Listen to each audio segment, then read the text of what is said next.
अस्सलाम वालेकुम रहमतुल्लाहि व बरकातुहू। नाज़रीन, मैं हकीम कमाल। आज की इस वीडियो के अंदर दरअसल हम लोग एक सवाल को लेंगे जो डायबिटीज़ के ताल्लुक़ से है कि डायबिटीज़ के केसेस में इतनी तेज़ी के साथ इजाफा क्यों हो रहा है और इसको किस तरीके से कंट्रोल किया जा सकता है। नाज़रीन, जैसा कि हम सभी जानते हैं कि पिछले कुछ डिकेड्स से या पिछले कुछ सालों से अगर आप डायबिटीज़ के केसेस पे रिसर्च डाटा उठा करके देखें तो इसके अंदर बहुत तेज़ी के साथ इजाफा होता जा रहा है।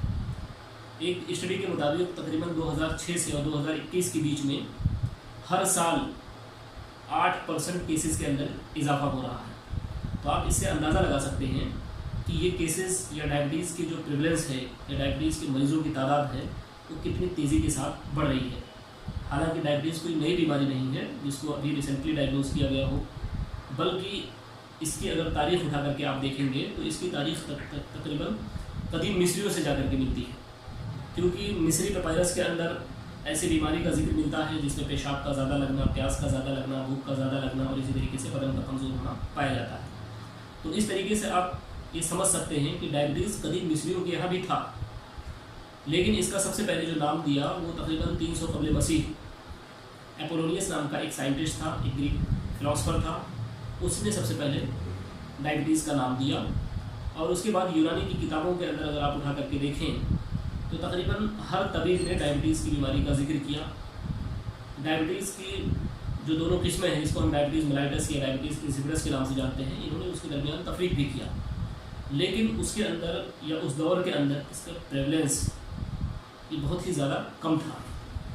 आपको मैं एक मिसाल के ज़रिए समझाऊँ, आपको अंदाज़ा होगा कि सन 2 सदी ईस्वी का जो बहुत ही मशहूर मारूफ फिजिशियन जिसको हम गैलन या जालिमूस के नाम से जानते हैं, उसने डायबिटीज़ का जिक्र किया और वो लिखता है कि तकरीबन उसने पूरे प्रैक्टिस के अंदर यानी पूरी ज़िंदगी जो उसने प्रैक्टिस किया, इस दौरान उसने सिर्फ डायबिटीज़ के 2 मरीज़ देखे। आपको इस बात का अंदाज़ा इससे हो सकता है कि दूसरी सदी ईस्वी के अंदर डायबिटीज़ का प्रेवलेंस कितना ज़्यादा कम था।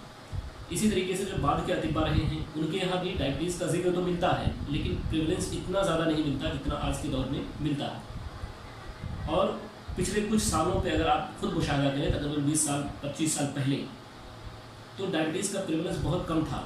कभी कभार सुनने में आता था कि किसी को डायबिटीज़ की बीमारी हुई है, या उस दौर में इसे उमरा की बीमारी समझा जाता था, यानी अमीर लोगों को ये बीमारी होती है। लेकिन पिछले कुछ सालों से इसका प्रेवलेंस इतना ज़्यादा हाई हो गया कि ये पूरी दुनिया के लिए एक तशवीश का बाइस बन गया। पूरी दुनिया इस बात को लेकर के, रिसर्चर्स इस बात को लेकर के परेशान है कि अगर यही सिलसिला चलता रहा तो एक करीब ज़माना ऐसा आएगा कि इसके बर्डन इतना ज़्यादा बढ़ जाएगा, ना सिर्फ इंसान के फिज़िकल पे या इसी तरीके से उसकी सेहत पे असरअंदाज होगा, बल्कि साथ ही साथ इसकी वजह से जो एक इकोनॉमिक बर्डन आएगा लोगों पर वो नाकाबिले बर्दाश्त होगा। तो इसलिए डायबिटीज़ के बारे में समझना बहुत ही ज़रूरी है।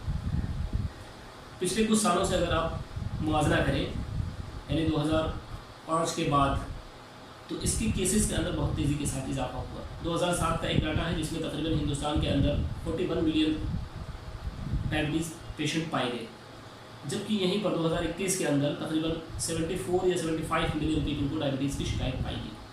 तो इस बीच में आप इसके ग्राफ को देख सकते हैं और इससे ये अंदाज़ा लगाया गया कि अगर यही सिलसिला चलता रहा तो तकरीबन 2045 तक हिंदुस्तान के अंदर इन केसेस का इतना ग्राफ हाई हो जाएगा जो तकरीबन 124 या 125 मिलियन के करीब पहुंच सकता है। डायबिटीज़ की ये परेशानी न सिर्फ हिंदुस्तान के लिए एक अहम मसला है बल्कि पूरी दुनिया के लिए एक अहम मसला है। ये और बात है कि हिंदुस्तान इसमें बहुत आगे है और यही वजह है कि हमारे मुल्क हिंदुस्तान को डायबिटीज़ के लिए कैपिटल तस्वुर किया जाता है। सबसे ज़्यादा जो डायबिटीज़ दवाओं की मार्केटिंग होती है वो हमारे मुल्क हिंदुस्तान के अंदर होती है। तो इससे न सिर्फ ये कि लोगों की सेहत पे इफेक्ट पड़ रहा है, बल्कि साथ ही साथ इकॉनमी के ऊपर भी डायबिटीज़ असरअंदाज हो रहा है। अब रही बात ये कि डायबिटीज़ के केसेस के अंदर इतना तेज़ी के साथ इजाफा क्यों हो रहा है, इसके बहुत सारे असबाब हो सकते हैं। बहुत सारे साइंटिस्ट ने बहुत सारे इसके असबाब बयान किए, बहुत सारे रीजन्स बयान किए, लेकिन उसमें जो कुछ असबाब हैं मैं आपके सामने रखता हूँ।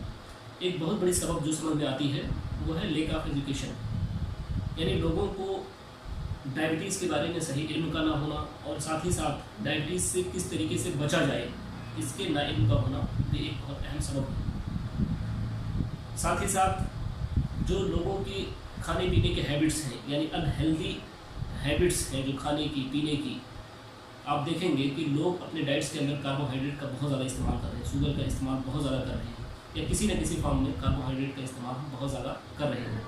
इसी तरीके से जो मार्केट के अंदर रिफाइनरी के नाम पर जो प्रोडक्ट इस्तेमाल किए जाते हैं, जो ऑयल इस्तेमाल किए जाते हैं, वो भी इसका एक बहुत बड़ा सबब हो सकते हैं।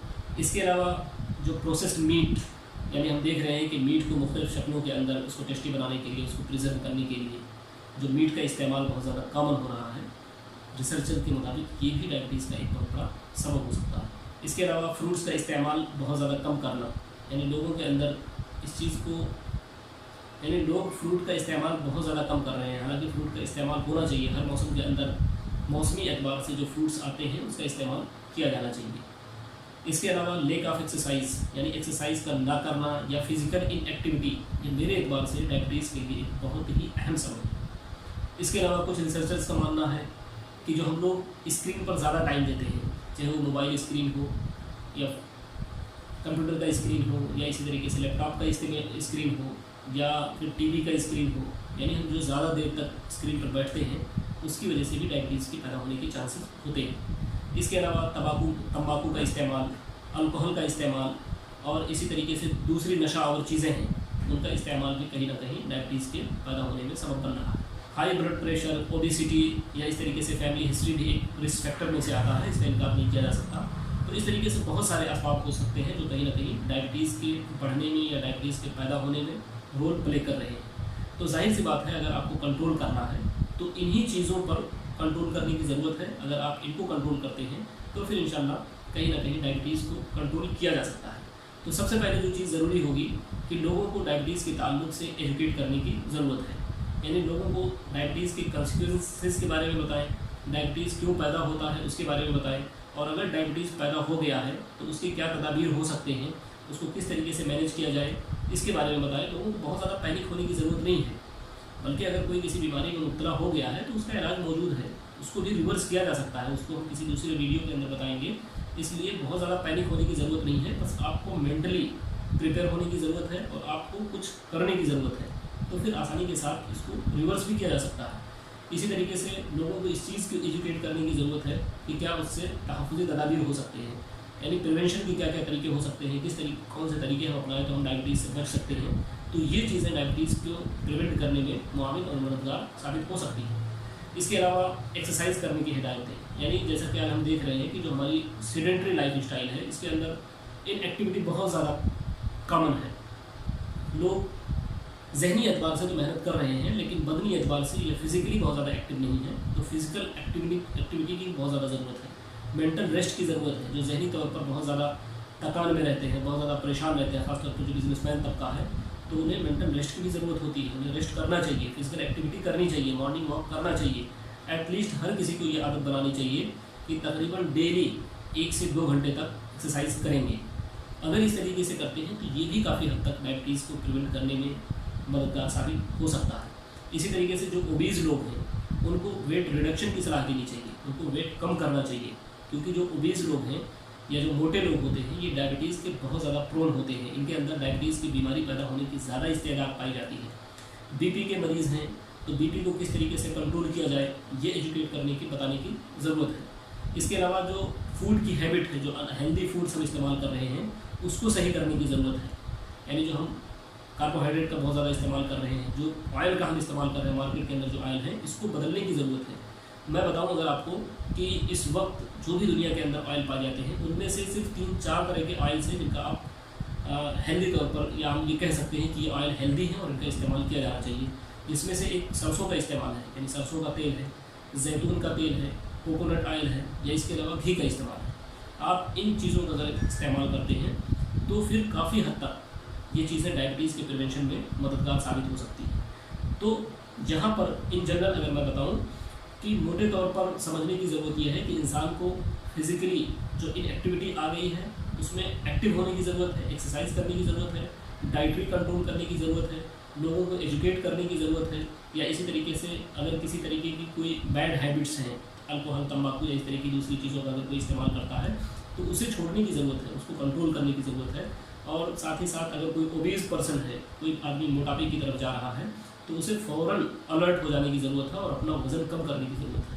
तो अगर हम इन चीज़ों पे कंट्रोल करते हैं तो इंशाल्लाह जो डायबिटीज़ का ये ग्राफ बहुत ऊपर की तरफ जा रहा है ये कम हो जाएगा, और एक वक्त ऐसा आएगा जहाँ डायबिटीज़ की प्रिवलेंस बहुत कम हो जाएगी, लोग मरीज़ बहुत कम हो जाएंगे, और इससे न सिर्फ जो डेथ रेट है लोगों का ये कम होगा, बल्कि साथ ही साथ जो एक इकोनॉमिक बर्डन है उस पर भी कंट्रोल होगा।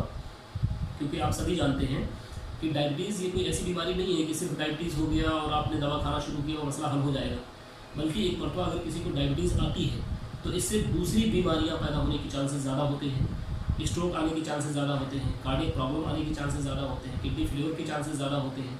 तो इस तरीके से अगर आप देखें तो जो डायबिटीज़ है ये तकरीबन तमाम सिस्टम को अफेक्ट करता है, आँखों को असर करता है, स्किन को असर करता है। तो इसलिए डायबिटीज़ के बारे में बहुत ही ज़्यादा समझदारी से काम लेने की ज़रूरत है, बहुत ही ज़्यादा एहतियात से काम लेने की ज़रूरत है, और लोगों को इसके बारे में एजुकेट करने की ज़रूरत है, लोगों को समझने की ज़रूरत है।